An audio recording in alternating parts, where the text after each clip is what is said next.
Rosie, can you tell me a bit about where you were born? I was born not too far from here, about 40 miles away, in a white working class mining village called Hucknall, Okay. in North Notts. Yeah. Sure. And when was this? It was on the 18th of June, 1965. Okay. Can you tell me a bit about your family's backgrounds? Yeah, both mother and father were from Nottinghamshire. Mum was from a town called Bulwell, and Dad was from a little town called Basford, both closer to Nottingham than Hucknall. And both came from very big families. And my mum and dad were quite old when they had me. Sure. So mum was almost 40 and dad was about 44. So they were kind of from another age, really. Were they from a different culture? Was there any kind of minority? This is an interesting one because they were white working class to all intents and purposes. However, I never felt like that growing up in a very white area. Sure. And my mum had very black hair and blue eyes. My dad had dark hair and dark greeny brown eyes, and he was kind of quite foreign looking, really, as was my mum. So all of us used to get asked all the time, where are you from?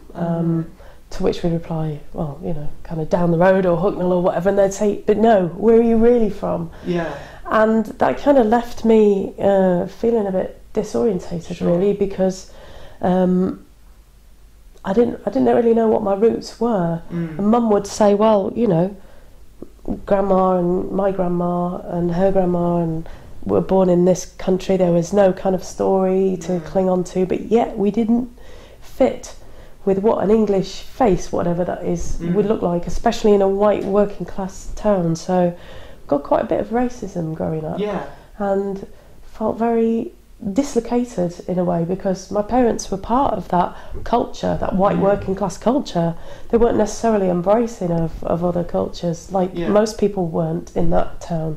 It was very homophobic, very insular, inward looking, and there weren't any black faces or any kind of foreign influence there. So it was a real formative place to grow up, really. It made me appreciate the other. The difficulties that, you know, whatever other that is, whether it's being gay or coming from a different culture or speaking a different language. Well, during the war, the Second World War, my mum was a machinist. She went out to work very young, probably about 14, I think, 13 or 14. And she used to make what she calls palliasses for soldiers. I think they were kind of mattresses. And so she used to get quite good money, she said, because it was danger money within the factories. So that was in Nottinghamshire, and then she became a housewife, as lots of women did at that time, and just brought up 6 kids basically. Sure. But as I was growing up, I remember her taking in piecework, I remember her taking in flat locking work, machine work, and then when I was about 7, I asked at school if they needed any dinner ladies, and got Mum a job at the school. So she's always done stuff for pin money, as she used to call it. And she did a bit of cleaning as well when I was in infant school, junior school. And my dad had a long history.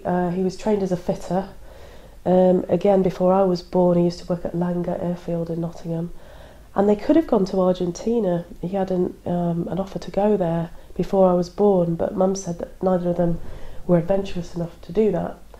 So he stopped fitting on aircraft and he started working down the mines. He was like an electrician fitter, and he worked at Limby Colliery for a lot of his life. Okay. Sure. What was home life like for you growing up? Home life was busy with 6 of us. My eldest brother was born in 54 and my younger sister in 68. So there was a lot of kids around, you know, all the time. It was very noisy, busy. We used to have 2 sittings for dinner. Mum would always cook. Again, because her parents were older when they had her, she was brought up by kind of Victorian parents in a way, and they had like a small holding and pigs and grew vegetables. So she was brought up with the old-fashioned Rangers and people used to boil puddings in cloths, and there was very much a community feel. So for her, some of that stuff carried on in that we had a big garden, so they grow veggies on the garden. I remember going to pick raspberries, and she'd make Yorkshire pudding, and we'd put raspberries in them and have them with evaporated milk and sugar as pudding. Mum was very good at making a little money go a long way. When the miners' strike came in the 80s, we were very much on the side of the miners. Sure. And that split our town. Right, yes. Coming up to Yorkshire, Nottingham was scabland, but we were very much of the Yorkshire persuasion that the miners were right to fight Thatcher. So I do remember when I came up as a student having to be quiet in terms of a Nottingham accent. Yeah. Things that were different. No, it was mainly about how we looked, really, and not feeling like we fitted in because of that. Yeah. Sure, okay. So you came to Yorkshire for the first time when you came to university? Slightly before that. Slightly before that, right, okay. My sister had a delicatessen in Derbyshire, and I used to work for her on a Saturdays. So I remember I came up here when my brother studied here. He was at Sheffield Poly, as it was, in the 70s.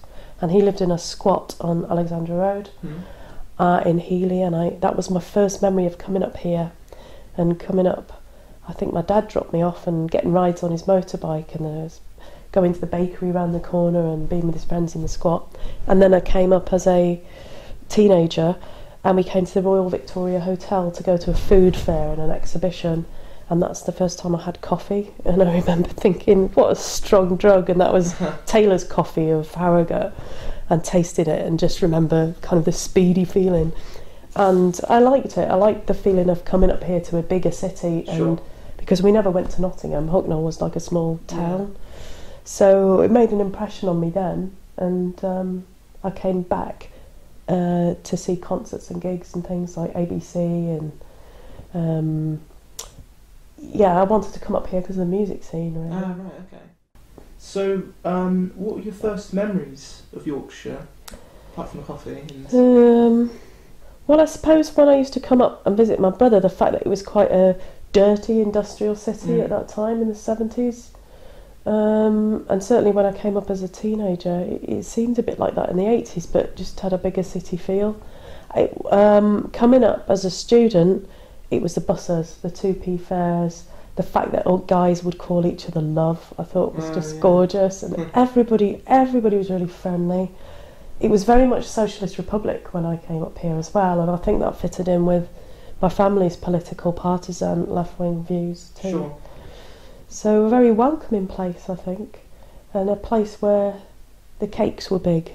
What was it? Bread cakes. We used to call them cobs, bread cakes, and massive kind of portions of everything, and just this very homely kind of feel, really. And the hole in the road was here, which was a big roundabout thing, which the locals used to refer to as "Goodbye, All in Road."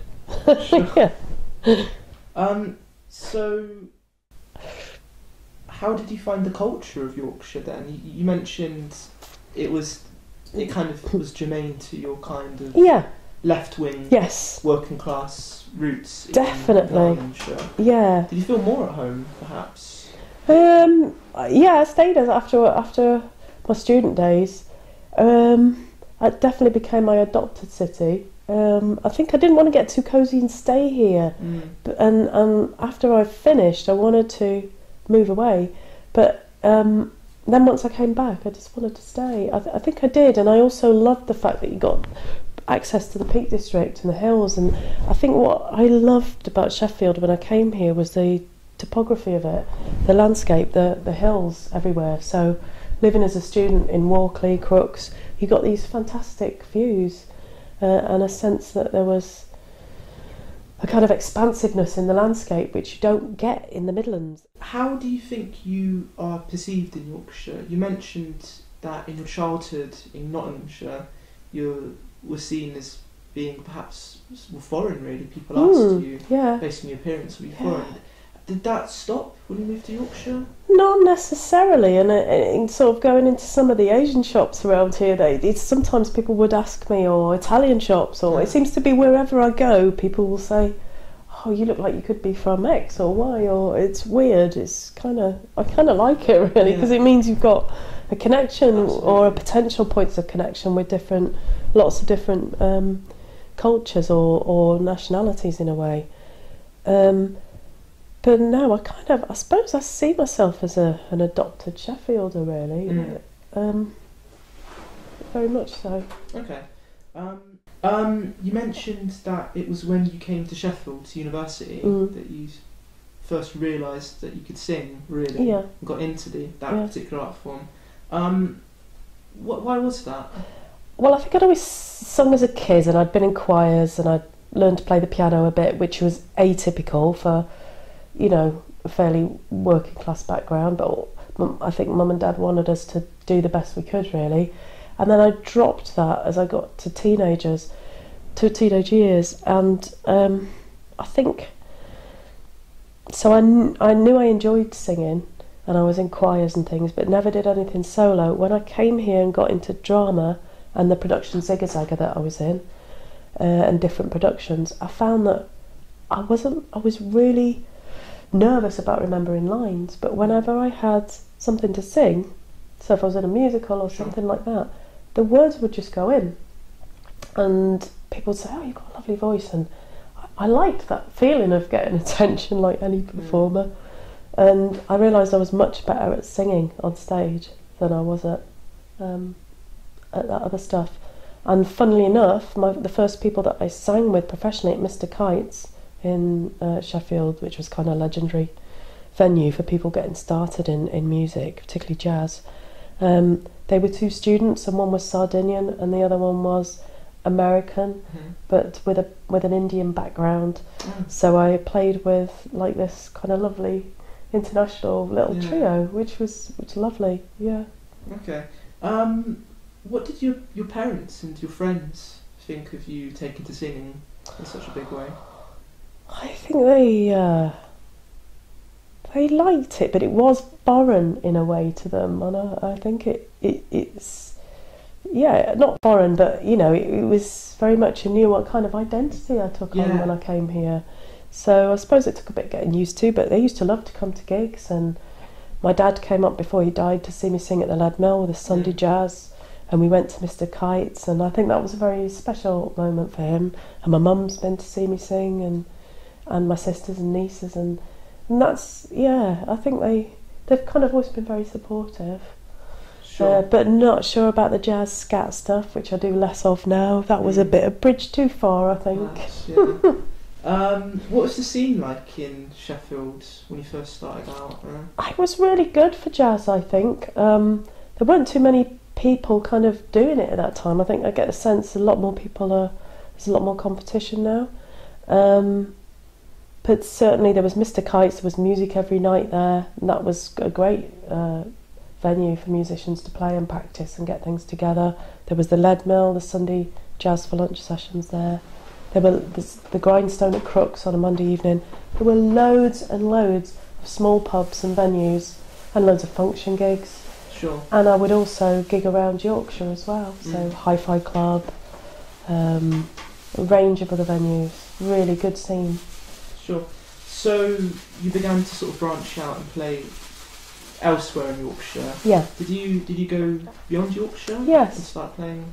Yeah, I did. I formed quite a good connection with Leeds, and they've got a jazz school there, and met quite a few musicians there, like Jamie Sharif, and started playing with him when he was 19.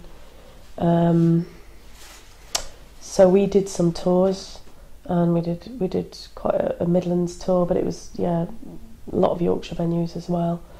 And also played in London, played down the southwest in Cornwall. I met in Sheffield, I met an Argentinian guy who now lives in Copenhagen called Alejandro Sancho, who I've been involved with doing some writing with. And he was just, a great, fantastic person who kind of adopted Sheffield a bit for a while, came and stayed here and ended up leaving Argentina. So with him we've done quite a bit, and I've done some gigs in Copenhagen through that exchange. International. Yeah, and to Sardinia. I've been to Sardinia because of Marco, the guy that I played with in Mr. Kites. So actually being in Sheffield and meeting people has led me to going out and doing very different things. Sure. So how long have you been singing for? I'd say it started in Sheffield after I left uni. I'd say the early 90s, about 92. Okay. And also, actually, the first time I tried to sing in Brazilian Portuguese, I thought, oh, it's Sheffield, I'll be fine. It's Mr. Kites. Can't possibly be anyone from Rio here or, you know, Brazil. So I started singing Girl from Ipanema, and initially I'd learnt it parrot-fresh from the record.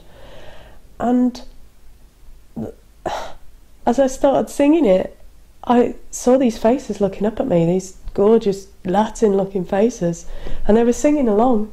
And I thought, oh my God, they talk Portuguese. Maybe they are Portuguese, but maybe they're Brazilian. And they came up to me afterwards, a girl and a young man, and said, we're students here, we can help you, and oh, it's so good. And they were so happy that I tried to sing in their language. Sure. And they lived around the corner, they were students, so again it's all part of this cultural sponge that they said, come, we'll teach you. And they were from Recife, and they just basically were very patient with me and sat down and taught me loads of Antonio Carlos Jobim tunes, which was fantastic. So how did you, what sources did you make a living? Oh, very much portfolio working, so teaching vocals, doing corporate gigs, doing any jazz gig that comes your way, and that sort of thing, really, just trying to mix and match, but also do work for the Musicians Union, doing child protection safeguarding work, so I'm a trainer as well. Okay. And then doing any kind of projects in schools that might come up, that sort of thing. When did you start to feel as though you'd become an artist? I suppose meeting people like Bobby Wellins, who came up here to stay and tour with me. He's a very famous jazz saxophonist. And when people like that have faith and belief in you, it kind of encourages you. And also Sheila Jordan, who was Duke Jordan's wife, and she used to hang out with Charlie Parker. So she was great, because she used to she invited me at Pizza Express in Sheffield to get on stage and sing with her. And it's that kind of thing that all makes you feel like, she used to say to me, you don't need any workshops anymore, you don't need to do any, you just need to get out and do it. And she'd turn up at gigs in London for me, and you know, when she was over here, and just a very lovely, supportive influence. Yeah, so I suppose it's just so important to have, faith from your colleagues. Yeah, and also getting Arts Council funding. Several times was a big kind of endorsement in a way. Doing the album with Jamie Sharif, we got Arts Council funding for that. And doing the Joni Mitchell project as well. Now we're on our homepage for the Where Light Falls songs about Joni Mitchell, and that's just great, because you think, wow, so yeah, I think it's just come, and also sort of getting stopped in the supermarket and people going, or you'll go into a shop or estate agents or something, and they'll say, oh, you're a singer. So it's nice when people sort of recognise you as well, people in everyday life, and that helps you feel like, yeah, that is me, I do that. Sure. Well, were there any obstacles in the way? There are, and there are a lot still. It's still hard making a living, and it does have to be supplemented by other things. So I think obstacles at the moment are the recession, the lack of funding or support for anything innovative, the way that we've become, it's become much more commercial, and there was certainly a sense that you could take more risks, and there were more collaborations and more opportunities for doing way out things. Sure. Certainly till relatively recently. Okay. But hopefully that will come back around again. But I'm quite hopeful that I can do a lot with the Joni Mitchell project, and carry on writing as that goes from strength to strength, and finding different people to collaborate with too. I think the fact that in virtually every interview you do, people expect you to have come from this wonderful melting pot of like, okay, so music was part of your background, and it was, but not in that traditional sense when you talk to a lot of artists. So it's like, because my parents weren't musicians, they encouraged me, but it's difficult because you hear a lot of musicians and they'll say, oh, mum did this and dad was that and so-and-so was a fiddle player.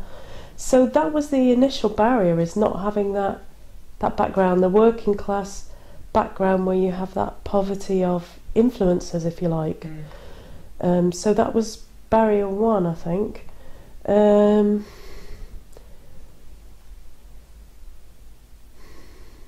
think the second one was internal. It's about your own internal critic, and with a lot of singers it's about trying to overcome your own voices in your head to make you do the best performance you can, to actually get you in that creative zone, or to get you in that zone where you're not thinking about what anybody else is thinking, you're just enjoying doing and you're in the flow of the work. Okay. Well, outside the sort of local music scene, how's Yorkshire changed since you've lived here? Have you noticed any? Yeah, but certainly again it's more affluence. Yeah. Certainly with Sheffield, and I don't know about Yorkshire in general, there wasn't a big Polish community, but that's the same for England altogether. And I think there's more of this food culture now, this proud to be Yorkshire, but it's also embracing and amalgamating different things. So you might get a kind of Yorkshire take on I don't know, Gujarati food, or a Yorkshire take on Italian, or so I think lots of people are adopting and fusing things, like Rafiki Jazz, which was the melting pot I was part of, is very much part of that change, I think. I think there's more, people are integrating more, I think. Sheffield's always been a big student town, but it feels like it really does depend on its student population to give it that diversity. And even though we do have cultural diversity here, I think you really notice it when the students go. So that's been really good, and the explosion of new building, new architecture in Sheffield, the information commons around the university, it feels very vibrant. Well, it feels like it's more affluent, but there's still a massive divide. Well, obviously we're kind of going through a kind of post-industrial process. Yes. Have you picked up on that in Sheffield? Has it been noticeable? Yeah. I think it's noticeable in that we had this cultural industries quarter that was supposed to take over the slack in the kind of decline in the manufacturing industry. Now, I don't know if that's happened, but more high-tech businesses, the workstation, a friend of mine was involved being the architect for that, and the showroom. More arts-based things like persistence works. It certainly seems to have more of a cultural face. Certainly artistically, Sheffield Hallam having a big arts department, more buildings around all of that stuff as well. Yorkshire Sculpture Park, and all the kind of music colleges and things, and Yorkshire Dance Centre. I don't know how long that's been there, but it's as if Yorkshire's trying to replace some of the more traditional industries with cultural output, and that cultural output is very much, like the Balbir Singh Dance Company. It's very much diverse, but it is proud of its Yorkshire heritage. It can have both. Yeah. My sense is that there are so many people now struggling in Sheffield, so over time we've become more affluent and got used to all this technology and different things being standard for us, like mobiles and Macs and this and that, and going out for dinners but yet recently, even people on relatively decent incomes are struggling with redundancies and things. So I think that miners' strike thing, who knows what we might get in the next few months, years, if this situation continues. I think we will get a backlash to that, and that will, perhaps prompt me to look at how I bring that into my art. Sure. What's next for you as an artist? I think next we'll be focusing more on another creative project like the Joni Mitchell thing. We're maybe trying to partner up with another Yorkshire artist, and maybe not even a musician, but also definitely working with my partner Mike Jones, who's a lyricist, and seeing if we can, bring around some of this more political stuff, but making it personal and kind of almost going full circle and looking at what could we do that reflects the times we live in and speaks to people about that. And also working with Peter Watt at Sheffield University, we want to do something with the Latin American stuff, and that's very much got a political bent of the kind of songs that we're working on. So we'll see. Do you think going back to this, do you think visiting these political themes is a way of kind of reconnecting with your heritage, your working class background? It could well be, because I've moved a long way away from that and led quite a bohemian middle class kind of existence, if you like. Sure, okay, well that's the end of View. Thank you very much. Thank you, James. I've enjoyed talking to you. Okay.